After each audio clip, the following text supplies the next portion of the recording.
32 Paths of Wisdom. The 30th path is the collecting intelligence and is so called because astrologers deduce from it the judgment of the stars and of the celestial signs and the perfections of their science according to the rules of their resolutions. The path of Resh connects Had, splendor, with Yesod, the foundation, and is the first of the paths of the personality triad to be encountered in Rising on the Tree.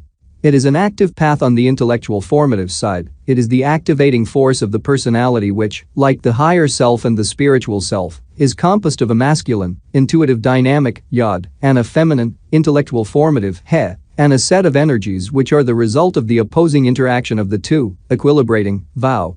The sun, Resh, is described as the collecting intelligence, meaning that it exercises control over a number of given components, in this case the signs of the zodiac, which are symbolized by the 12 rays emanating from the sun. These signs are the 12 guideposts of personality and receptacles of planetary influences, one of which governs the birth and life course of each incarnation. Thus the sun is central not only to the incarnation at hand, but acts as a link between the personalities which have been experienced in other incarnations. It is also collecting in that all of the component parts of the personality, discovered on these lower paths, are here infused with the dual action of the sun, light and warmth. It may appear curious, but these are considered intellectual qualities. The activity of this path is intellectual. In fact, the path of the sun is the highest level of the human intellect, as the star is the highest level of the emotions. They are balanced by the tower, although looking at that card may hardly inspire confidence that a balance is taking place. Yet this represents the effect of the combined energies of the sun and the star. More will be said of this in a later section. Resh means head, which is consistent with the idea that this is the highest path of human intellect and that this is the collecting intelligence. In this regard there is an interesting illustration from an alchemical manuscript of 1606, a figure with an orb-shaped body which is headless but holds the sun above. Beside this figure is written, "The world." The head is the sun itself, held above the material body. Without the sun head, there could be no world. Mathers corroborates this idea by calling the sun the splendor of the material world. So the card basically represents the intellect acting upon the dualities of the human condition, consciousness and its earthly vehicle. This is the point of connection of the human intellect with the higher intellect, the greater life. The sun is also the son who carries on the work of the Father. The 30th path is a composite one. The four elements, the signs of the zodiac and the planets are all involved under the rulership of the sun, as is symbolized by the hexagram. That figure means the perfect integration of personality and higher self. On the tree of life this is shown as the interaction of the astral and ethical triangles, God the son of Tifereth being primary to both. However the energies may be symbolized, the path of the sun is a very important initiatory one. The experience of the sun is very profound, for it is an introduction to the inner sun, which is the light of the personality, as the physical sun is the light of the material world. On this path one experiences the warmth and light but, as on the plane of sensation, it is a sun at which one cannot look directly without suffering damage. The opposites attributed to Resh by the Sefer Yetzirah, fertility and barrenness, remind us that the same sun which illuminates and causes growth, can destroy utterly. The blessing of the farmer is the curse of the solitary traveler in the desert, and it is on this path that one discovers the great potentials of this power. This is the initiation of the personality to the great source of inner light, an initiation which takes place within the physical vehicle, walled garden, and affects the dual components of the lower self. An important point must be repeated here, one all too often neglected by those who discuss the paths. Work on the paths brings about definite physiochemical changes in the human body. In his study course, The 32 Paths of Wisdom, Paul Case emphasizes the extent to which this is the case. In describing the path of Resh, he says of the man who has achieved adepthood, marked inner differences from the average person are due to psychological contrasts to the mental states of ordinary human beings, but they are also the outer signs of organic changes inside the skin of the new creature. He is chemically and structurally unlike genus Homo. There are different constituents in his bloodstream. Through his nervous system pass currents of force not present in most human bodies, because in his organism channels are open which are closed in the physical vehicles of most persons. Centers in the nervous system and in the brain, and glands related to them, function differently in the body of an adept from the way they do in the bodies of the greater number of his contemporaries. It must also be borne in mind that the personality, the component parts of which are symbolized by these lower paths, functions through the body as an experience-collecting vehicle for the spirit. One of the most serious mistakes which can be made is to conceptually divorce the physical body from the powers which created it and which function through it. This is the crucible of the alchemists, and the sun is an important symbol in the alchemical process of turning lead into gold. The paths of the personality lead directly into the physical vehicle, that is, that consciousness which we know as self is directly connected to our bodies. The higher self functions through the personality if its influence is to be brought to the physical plane, as pure spirit must function through the higher self. Of course, there is no actual separation between these three. The tree of life describes a racial perception of a pattern of separation. But since perception varies widely from organism to organism, each individual must literally create his own Qabalah. The experience of the path of Resh is critical to the development of this individual Qabalah. It is, moreover, the path where one may receive the acceptance and imprint of those beings who direct the inner learning experience of the student. It is the point at which the student may be admitted to candidacy for the greater initiation of Tifereth. A considerable number of discoveries are made on this path leading into Had, a realm described by some as the point where the inner teachers exert their influence on the material world. This is a path where the nature of the relationship between mind and body may become clear, where one begins to understand the control and limitations of the intellect. It is also a path of awakening to the use of the tremendous sexual power of Yesod. It is the point at which sexuality is understood to be the great secret force manipulated by the initiate of the mysteries. Yesod is the moon, sexuality, the ebbing and flowing astral light beneath our material existence. Had is Mercury, the first differentiation of the specific personality. It is hermaphroditic, both male and female, as these qualities have yet to be separated out when considering the Sephira on a downward course toward manifestation. The path of the sun, thus considered developmentally, is the point of childhood of the emerging personality as it builds toward a new incarnation. When we travel this path upwards, we return to this point of new innocence. It is, quite literally, a growing younger, a process of birth backwards until we reach a stage where there is some recollection of the source from which we emerged. This youthfulness, the childhood of the sun, is represented in Waite's card. Here, following an iconography developed by Levi, a child is shown riding a white horse, symbol of Apollo, the sun god. The implication is that on this path we become the child Apollo. The Golden Dawn card, basically following the Marseille version, shows two naked children in a garden enclosed by a wall. One is standing on earth, the other is standing on water. These are the purest expression of the positive, male, and negative, female, principles in incarnation, interwoven as in the Chinese yin and yang. The active male principle operates through the solid earth, while the passive female principle operates through the fluid consciousness of water. They hold hands to indicate that their activities are reciprocal. This is also a reference to Gemini, the sign which links Taurus, earth, and Cancer, water. Gemini was also the sign referred by the Greeks and Romans to Apollo and to the sun. The relationship of the sun to the zodiac is of some importance, as is indicated by the 12 rays in both the Golden Dawn and Crowley cards. Waite used 22, and the Marseille deck 16. The zodiac relates to Chakma, from which the energy of this path ultimately derives. The patterns of this energy are, moreover, shown by the salient and wavy rays, the alternating male and female currents. The 7 falling yods, Chakma, again, being the ultimate source of the yod, refer to the energies of the planets, under solar rulership, descending into matter. Crowley's card is related to Judgment, which he called the Eon. It shows Heru Ra-Ha, the Lord of Light who is the ruler of the new Eon to come, the next stage of human development. Appreciating this emphasis, it is curiously amusing to realize that Crowley has based the card on his own family crest, the sun charged with a rose on a Mont Vert. According to his explanation, the rose surrounded by the signs of the zodiac shows the development of solar influence. The green mound of earth beneath the rose sun means fertility and is so shaped as to suggest aspiration toward the higher. As in the other versions, there is a walled enclosure, but here the children are outside of it, meaning that humanity is no longer bound by the prejudices of the people that date morally from about 25,000 BC. Most interesting, perhaps, is Crowley's point that the cross, from the formula of the rose cross, will expand into the sun and 12 rays. It will no longer be limited by 4 arms, but will radiate outward freely. One especially significant idea connected with this path is, as the Golden Dawn ritual of the 29th path states, that the sun embraces the whole of creation in its rays. This idea is conveyed in a variety of ways, such as by the 4 sunflowers and 22 rays in Waite's card, meaning the 4 worlds and 22 paths. The Golden Dawn card shows 10 flowers to represent the totality of the tree of life. And Crowley's card, as has been noted, attempts to show the expansion of the rose and cross in relationship to the central sun of manifestation. Thus, it too refers to the totality of creation made warm and bright by the rays of the sun. Of course it is necessary, once more, to observe the distinction between the two sides of the abyss. Creation and light mean all of microprosopus, to which Tifereth is central. Potential, yet darkness, refers to macroprosopus, that is, the supernal triangle. 32 Paths of Wisdom. The 29th path is the corporeal intelligence, so called because it forms every body which is formed beneath the whole set of worlds and the increment of them.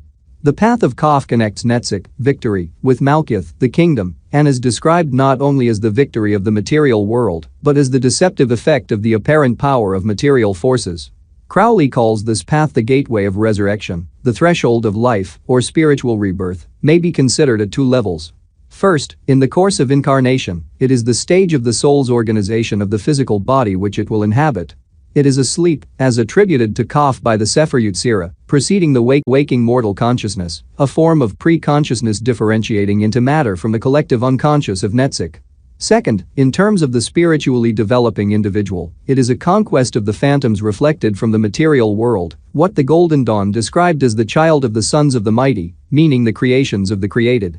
This is a watery path of probation, where the student must face and conquer the phantoms of the darkest recesses of his own mind, as well as those of the race.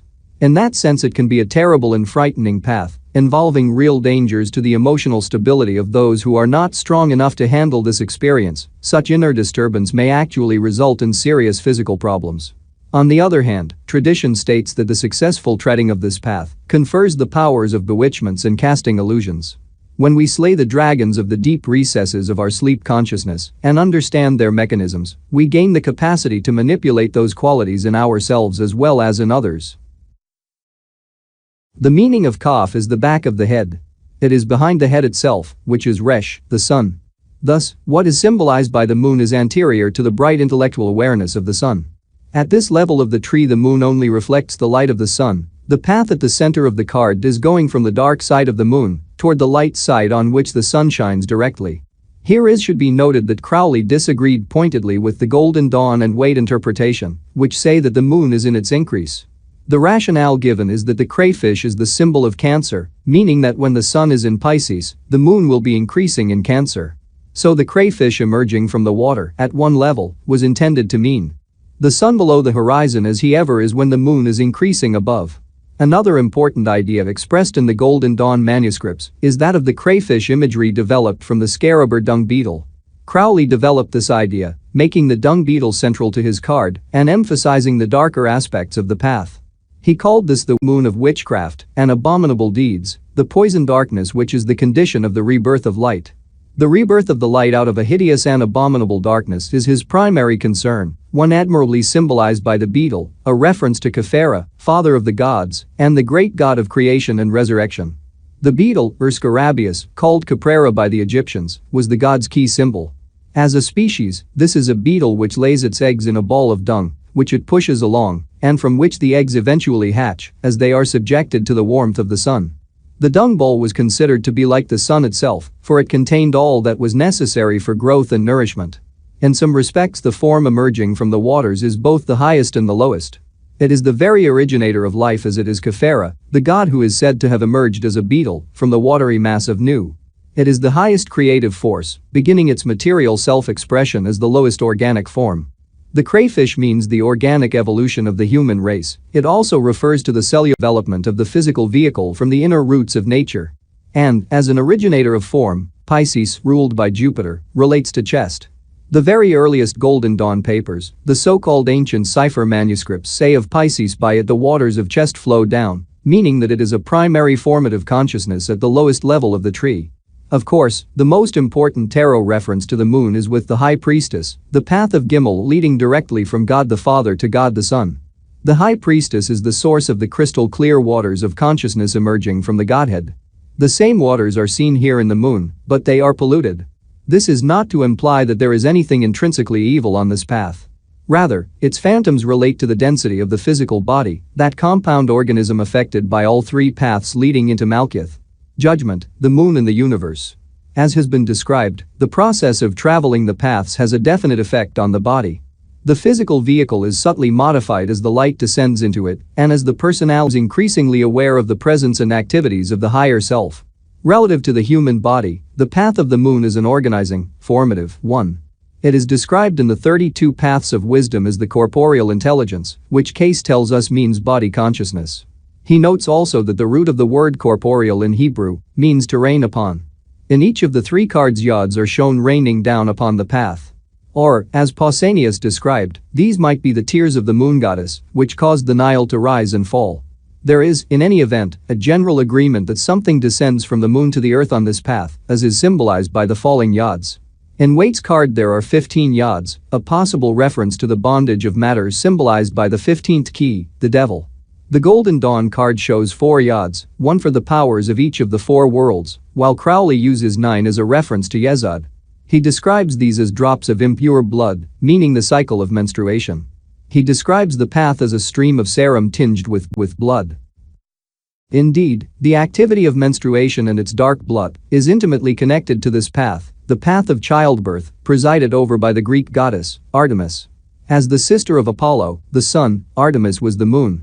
Like her Roman counterpart, Diana, she was a goddess of the hunt, traveling through brutal and mountainous woods with her pack of hounds. Thus is childbirth linked with the most savage aspects of nature.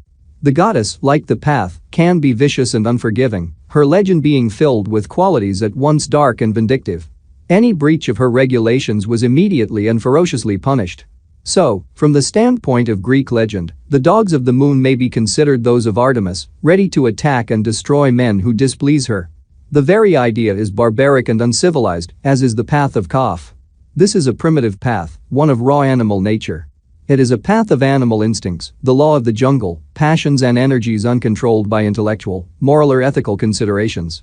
This can be a very cruel path, showing us aspects of ourselves which society forces us to repress, but which are an integral and undeniable part of our human makeup. Yet we approach the images and lessons of this path with our whole being, applying reason to that which we encounter, as we apply feeling to that which is encountered on the path of judgment. The moon is one of the cards for which tradition has provided a very definite structure, both the Golden Dawn and Waite cards being wholly dependent on the design shown in the Marseille version. 2 dogs, in Waite's deck they are a dog and a wolf, stand threateningly beneath a personified moon, between 2 desolate towers. A crayfish is in the water below. Here it is at least interesting to observe that in the Marseille version no path is shown, and it is only by inference that one realizes that the crayfish will eventually pass between the 2 very ferocious dogs. Mathers and Crowley were in agreement that these should actually be considered the jackals of Anubis, the scavengers of the dead. Anubis was the jackal god and the great god of the underworld, charged with both the judgment and bombing of the deceased. In the tarot this means the natural deterioration of the physical body and death, the return of its energy into the unseen, as well as a suggestion of correspondence with the path of Shin, judgment. The implication is that the activity of natural forces on the body and death is concurrent with the weighing of the soul on that path. Anubis is a very complex god of lunar opposites, as is suggested by Crowley's dual figures. Anubis is a god of light and of darkness, of death and of resurrection, whose cult was a fascination to those ancient societies in the shadow of Egypt. Describing the subtleties of this deity's cult to the Romans, Plutarch wrote, "By Anubis they understand the horizontal circle, which divides the invisible part of the world, which they call Nephthys, from the visible, to which they give the name Isis, and as this circle equally touches upon the confines of both light and darkness, it may be looked upon as common to them both. And from this circumstance arose that resemblance which they imagined between Anubis and the dog, it being observed of this animal, that he is equally watchful by day as night. In short, the Egyptian Anubis seems to be of much the same power and nature as the Greek Hecate, a deity common both to the celestial and infernal regions." Pursuant to the idea of Anubis and resurrection, there is a definite relationship to the Christ story. It can be said, however whimsically, that in an obscure medieval symbolism, the lobster is a symbol of the risen Christ. And one must be exceedingly cautious in dismissing such symbolism out of hand because of the tarot's very elusive but unquestionably medieval origins. In the 14th century every symbol, however occult, was related to Christ. One way or the other, birth, death and resurrection are pivotal concepts on the path of the moon. These are not symbolic processes, they are biological and occur in the darkness and the light of our sense perception. The energy process, a cyclic wave motion, is shown by Crowley as a pattern of both above and below, linked by the beetle of the sun. To reiterate the meaning of this murky path in the most simple of terms, this is the natural energy from which our physical bodies develop in the womb. It is a process that is continual throughout our lives, as cells die and are replaced. The work of this path is ended with the dissolution of energy back to its source, which is Netzik. To understand this path is to understand the relationship of our personality consciousness to the physical vehicle built for each incarnation, a very difficult undertaking for most people, who perceive themselves as having existence only through their bodies. Here the meaning of the simple letter Qoph, sleep, gives an important clue. During the cyclic phase of withdrawal of consciousness from the physical, most people continue to act on information and fantasies closely related to their bodily existence. Their dreams are filled with the shades of matter which, once consciously transcended, is the conquest of the path of the moon. 32 Paths of Wisdom. The 28th path is called the natural intelligence, and it is so called because through it is consummated and perfected the nature of every existing thing beneath the sun. The path of Tzaddi, the star, connects Netzik, victory, with Yesod, the foundation. It is a very powerful path which points out the way in which the divine energy inherent in each individual is properly approached. The letter Tzaddi means fish hook, implying meditation, a process closely linked with the use of imagination. In these terms, meditation is described not as taking out of something, but as a putting in, merging, of two streams of individual consciousness with the greater consciousness. And while this is a path of primal intuition, the vessels represent a separation and then reintegration of the chakma force, feelings and intuition, at this level, and bina force, intellect. The symbolism of the fish hook in meditation is easily extended to the tree of life. The hook, Tzaddi, the star, is put into the waters of Mem, the hanged man, to catch the fish, Nun, death. Water is, again, a symbol of consciousness. As we experiment with meditation and imaginative visualization, casting ourselves into the universal sea, we seek an understanding of the very processes of life and death. The 32 Paths of Wisdom describes this path as the natural intelligence, suggesting the raw forces of nature attributed to Netzik. The Elohim, gods of Netzik, are synonym nature itself. Moreover, this natural intelligence is related to the energies symbolized in another card, strength. The number of the star, 17, reduces to the number of strength, 8. That card represents the conscious control of Kundalini energy, variously described as solar and as sexual. We're called that the serpent Kundalini, the same which tempts Eve on the tree of knowledge of good and evil, is said to be coiled in Yesod, although when it is shown on the tree of life, it touches each and every path. As we encounter the Kundalini force, the sexual energies in ourselves, we approach the greater mysteries of Tifereth, the solar logos, which is the central star of our existence. The process of approach is a kind of yoga, involving the enervation of centers of energy. It is this energy which we use in the meditation process. It is both the means and the goal of enlightenment, for, as the text states of Tzaddi, through it is consummated and perfected the nature of every existing thing beneath the sun. The star is the means of perfection, it is the method. As Case states of this method, meditation is really a function of the ego, which raises to the conscious level the powers of the automatic consciousness of Yesod. However much it may seem to us at first that meditation is a personal activity, when we really succeed in meditation, we discover that what happens is not that we meditate, but rather that we are meditated. The idea is that the higher self, what Case is calling the ego, brings the personality into meditation. The fish hook is partially the search of the personality consciousness for reality in the context of meditation, but it is also the angling of the higher self to pull the personality up from its depths of self-enclosure. The figure on this card is the most pure manifestation of the Great Mother at the level of the personality and prior to its enclosure in matter. For this reason it is completely unveiled. It is the perfection of the physical form of nature, that is, of every existing thing under the sun, meaning below the level of Tifereth. This is the same figure first found in the Empress, robed and crowned. It is the same priestess. It is the same figure found in the universe.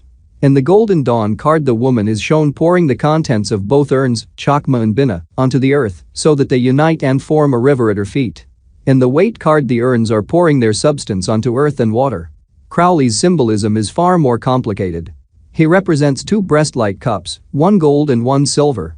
From the golden cup she pours this ethereal water, which is also milk and oil and blood, upon her own head, indicating the eternal renewal of the categories, the inexhaustible possibilities of existence. The left hand, lowered, holds a silver cup, from which also she pours the immortal liquor of her life.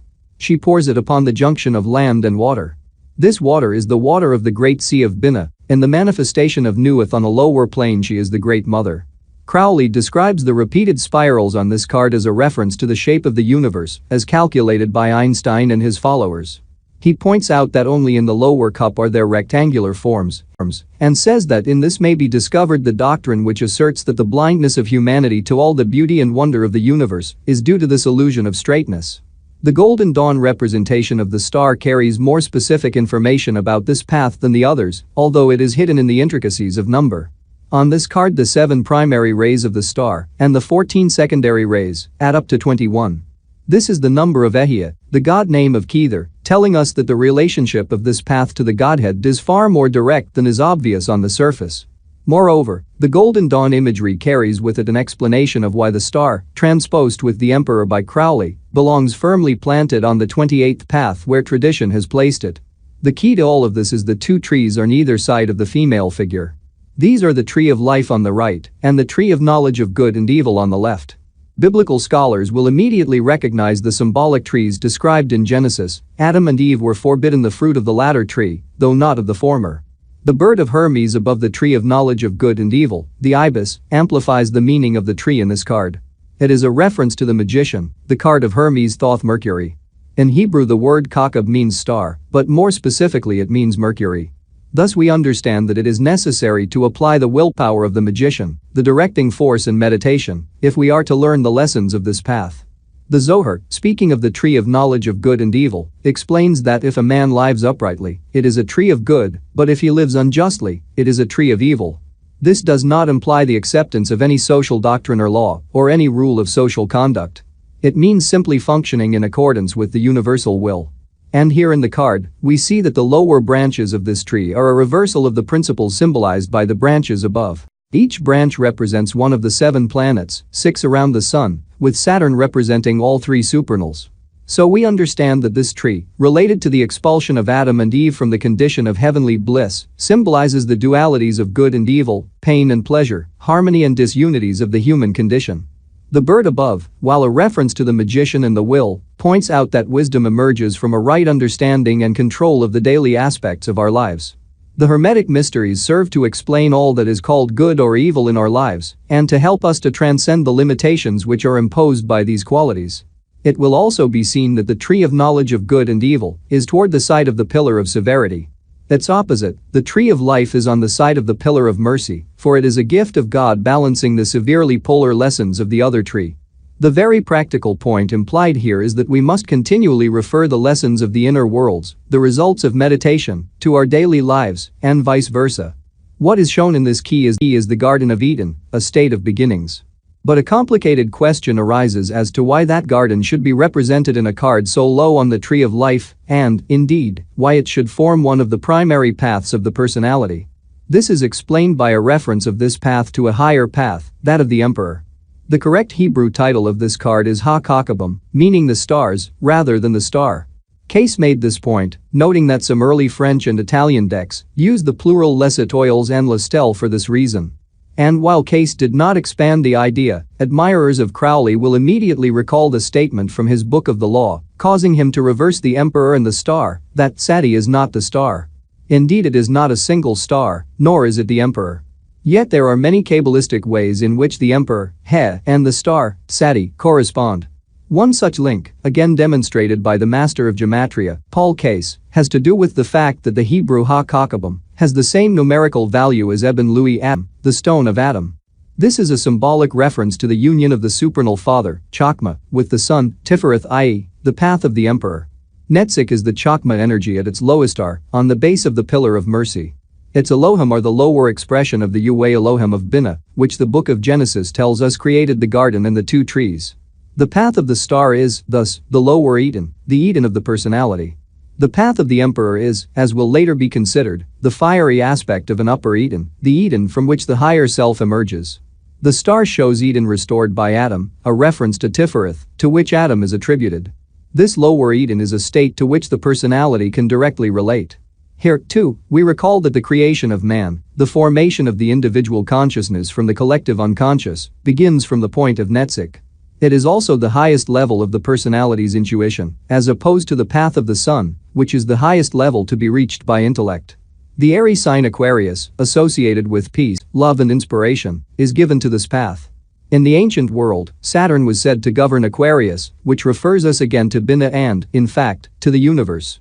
Here it should be clear that the star relates to a great many more paths than most other keys and, as such, is of special importance. Crowley stated the reason for this better than other commentators. He said that here the universe is resolved into its ultimate elements. This resolution is implicit in the very figure of the central star itself, which is a merging of many lights. It is a shining forth from a central exalted point, which has been related to Lucifer. That angel is seen not as an underworld figure, but as the light bearer, the morning and evening star, usually considered the planet Venus, the mundane chakra of Netzach. The path of Pe, the tower, connects the center of the reasoning process, Hod, with the center of the intuition desire nature, Netzach. It is the equilibrating path of the personality, related to Mars, and to the north, the quarter known traditionally in the mysteries as the place of greatest darkness, because it is said that the sun never shone in the north of Solomon's temple. Yet we are instructed that light comes from darkness, that gold cometh from the north, and that enlightenment has its origin in the hidden sources of power which terrify the minds of the ignorant. Pe is a double letter, meaning that it is one of the gateways of the soul, with two possible directions of passage. As a word, Pe means mouth, an orifice related both the taking of nourishment into the system and to speech. In the first case we understand that it is through the function of this devastating path that the higher energies are brought in to enervate the personality. And while spiritual nourishment passes into the system via this symbolic mouth, speech passes out of it. Anyone who has done some practical esoteric work is aware of the singular words and of the sounds of which these words are compassed. The vibration of a God name, its utterance in such a way that it can actually be felt in the body, has a definite effect on the physical vehicle, as well as a concomitant effect on the psychic vehicles. This is a fact easily tested by the student, although the effect on the psyche may not be completely perceived by the waking consciousness. Words of power, properly vibrated with Martian force, help to bring about the destruction of our personal towers, false concepts and institutions which we believe to be reality. But it should be understood that to tear something down is to make room for something new. Mars may be a god of war and destruction, but it is also the god which rules over the fertility of crops. And, relative to speech, we know that the logos is also called the word. Most versions of this key picture a tower, set in a desolate landscape, being struck by lightning.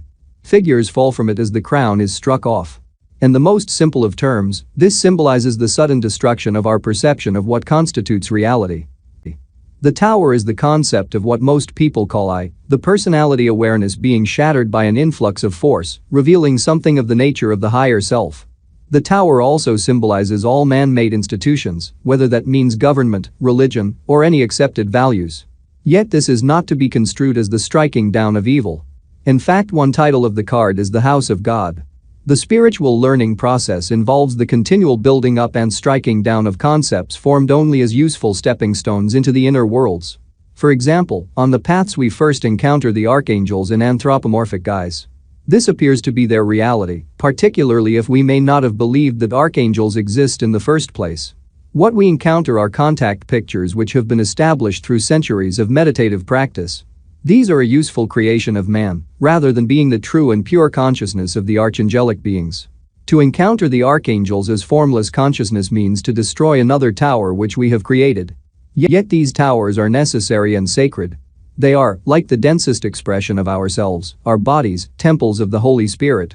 Appreciating this, we learn to apply the underlying principles of each path without being bound by their necessarily artificial outward manifestation. We know that any path we follow is, by definition, artificial, whether that be Qabalah, Hinduism, Catholicism, Judaism or Buddhism, and that each carefully laid brick of these structures will ultimately be destroyed. One key symbol of the tower is its very isolation. It stands on a desolate mountaintop. Most individuals perceive themselves in this way, as totally separate units of consciousness. So the destruction of the tower means to experience the true ego, which is not ours alone. The lightning flash on the tower is a sudden realization, or flash of perception, of our real identities. That lightning is in the shape of the circle and sphere of Mars to indicate the power which initiates the experience. On the Golden Dawn and Weight cards the lightning strikes the crown at the top of the tower, an obvious reference to the crown of Kether. But what is symbolized here is the false crowns of our existence, those man-made values which we believe to control us. And one of the meanings of the crown here is the will, the primal will of Qoph, which is the only true reality. Our conscious attempt to align ourselves with this primal will brings about the destruction of our belief that we actually have a personal will. The reference to Mars on the 27th path points to the path's correspondence with Jabura, the fifth Sephira. Here the activity of Jabura in tearing away obsolete values takes place. Of course, it must be reiterated that the Sephiroth are the centers of objective energy, while the paths are our subjective use of those energies. In varying degree, the energies of all of the Sephiroth are on all of the paths, in this case that of Jabura being predominant. We also recall that Netzik and Jabura, Venus and Mars, are integrally linked, and that the gods associated with both Hod and Netzik are called gods of armies. It is for good reason that Crowley subtitled his card War. Throughout esoteric literature, spiritual self-development is often described in martial terms. The Bhagavad Gita, for instance, describes a symbolic battle of the component parts of the self. Krishna is the higher genius, guiding Arjuna onto his inner and personal field of battle. Far too many people make the mistake of assuming the process of spiritual development to be one of sweetness and light, a misconception fostered primarily by Christianity. The Tower points out that inner growth must be a painful and overwhelming process. Nature is not always kind to us. Once we invoke the inner forces, we soon discover that what we get is what we need, and that is not always what we want. Most of all, it is often not what we expect. The branches of the tree of life are, as this card suggests, filled with surprises. The surprise and suddenness of insight is symbolized both in the Golden Dawn and in the Weight card by the lightning flash. Crowley's version represents the same principle, but attempts to demonstrate some of the more subtle shades of meaning of the path. He tells us also that his card represents the preface to the coming of a new era shown in the 20th key, Judgment. His version of the Tower represents the destruction of the old order. As in the star, Crowley uses straight geometric lines to mean that which is made by man. He points out that since perfection is nothing, literally no thing, all manifestations, however glorious, however delightful, are stains. In his card, the all-seeing cosmic eye observes and directs the disruptive process of the Tower's destruction, while Dis, a Roman god of the dead, belches flames from the structure's base. On either side are the serpent and the dove, representing the two forms of desire, the will to live and the will to die. He says that they are also the masculine and feminine impulse. In both the Golden Dawn and Weight cards, two figures are shown falling from the Tower. Case explained them as the dual modes of the lower personal consciousness and subconsciousness, while Mathers called these the kings of Edom, presumably agreed with Mathers, insofar as his two figures both wear crowns. Reference to the kings of Edom leads us to some very subtle meanings of this card. The fall of the kings of Edom refers to the conquest of that nation by the Jews, led by Judas Maccabeus. There is, however, a much deeper meaning embedded in that fall, a meaning which is discussed at some length in the Zohar. That book states that prior to the creation of our universe, there were other universes, or forms of existence, with which the divine creator was displeased, and which he thus reduced to a state of chaos or nothingness. The Tower, furthermore, has other biblical implications. It is the Tower of Babel, a parable wherein the relationship of speech tower is clearly shown. After the flood, the descendants are said to have settled in Babylonia, Babel, where they built a city of brick.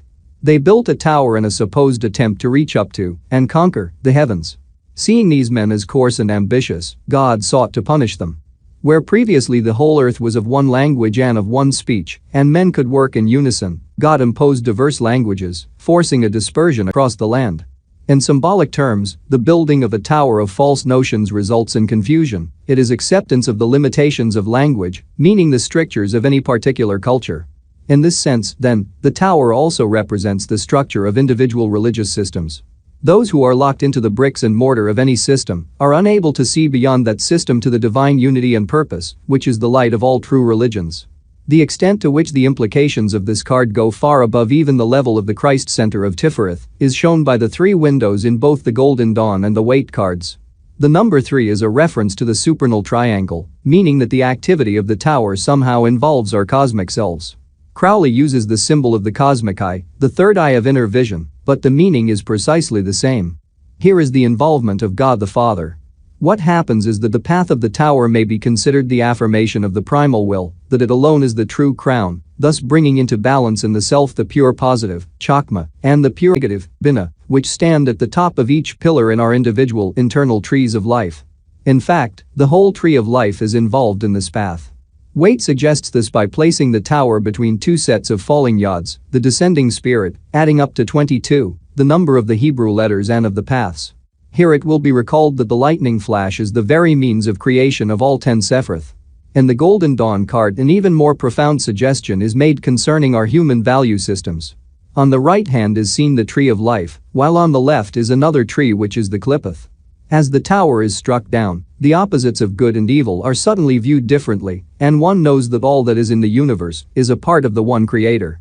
And again, as has been repeatedly stated, every created thing contains the seeds of its opposite. To this point we have considered the psychological implications of the path, ideas which may easily be derived from meditation on the card. But the tower involves some symbolism rarely found in print. This symbolism is purely sexual. In the past, the meaning of certain symbols was only broadly suggested because many in polite society might find them shocking. One such symbol is the tower itself, which is a phallus. Moreover, the mouth, peh, may be interpreted at one level to mean the opening of the male reproductive organ, that from which the yod, seed of life, issues. Crowley's card more than hints at this by the form of the mouth breathing fire on the lower right. And in his diary of 1923 he is very explicit as he speaks of the blasted tower, which is really a phallus shooting forth lightnings of seed. The fire is the destroyer and the renewer, for it forces the transmutation of energy from one form to another. It is, thus, the initial activator which will ultimately lead to fruition. This becomes clear as one asks the question: what happens to the tower, here seen in the process of being consumed? The answer is that what happens is exactly the same as in our physical world when something burns. Energy is released to be restructured and to manifest in another way. Thus is an extremely important lesson about the nature of transmutation of energies in the universe embedded in this card. The transmutation is so all-pervasive that it is found at every level of the tree of life. Knowing that the Mars energy is the universal sexual force of microprosopis, and that the image of the tower is in some, though not all, ways the phallus, points to one important meaning of the card. It is the higher sexual energy destroying the perception of the personality about the nature of the sexual function. It is destruction of the perception of the sex organ itself, an orgasm. And, as earlier noted, one of the precepts of the mysteries accurately states that God is sex. Needless to say, this precept was not much bantered about in the Victorian era. There is still another complex mystery to be encountered here. This is the mystery of circumcision, an idea implied by the striking of the crown from the top of the tower. This is unquestionably one of the most secret meanings of the card, and one which is supported by gematria. The letter Peh has a value of 85, which we discover to be the same value as the Hebrew word for circumcision. It might also be added that when they conquered the Edomites, the Jews forced them to be circumcised, which allowed the Edomites to be absorbed into the Jewish society. The rite of circumcision is of very obscure origin, but it is a practice known to have been spread by the Egyptians. Biblical texts show that a number of ideas were involved. 1. It was related to preparation for marriage. In the case of the mysteries, this may be taken to mean what is called by alchemists the chemical wedding. 2. It was a rite of initiation into a social group. 3. It was a redemption offering, as is described in Leviticus. 4. Most important, it was a token of the covenant between Abraham and God. In ancient terms, this meant an agreement between two parties, not as a contract in the modern sense of the word, but as a bilateral pledge of loyalty. Thus it may be interpreted that the fall from the tower, the sacrifice of one's perception of the sexual function, a symbolic circumcision, is required continually of mankind to maintain the covenant between Abraham and God, i.e., to maintain the given path by which one may return to the source of all. But this is also initiatory. It is a preparation for the knowledge and conversation of the holy guardian angel of Tifereth. Interestingly enough, the biblical text calls for circumcision of all male children on the 8th day of their lives. The correspondence with the 8th Sephirah, Had, connected to Netzach by the path of the tower, can certainly be suggested. The tower is the phallus. But this symbolism does not mean in any way that the path is exclusive to those functioning in male incarnations. The path of Peh exists prior to the point of differentiation of the sexes for incarnation, and is thus an amalgam of both masculine and feminine energies. On this path one must focus on the male component of the sexual force, as on other paths one must deal with its female components. A male or female body does, however, make some differences in the way one approaches the lower paths beneath Tifereth. Energies are polarized differently in the experience of a path, according to the sexuality of the physical vehicle. This makes no practical difference in individual working, only in group working are such polarities of necessity considered.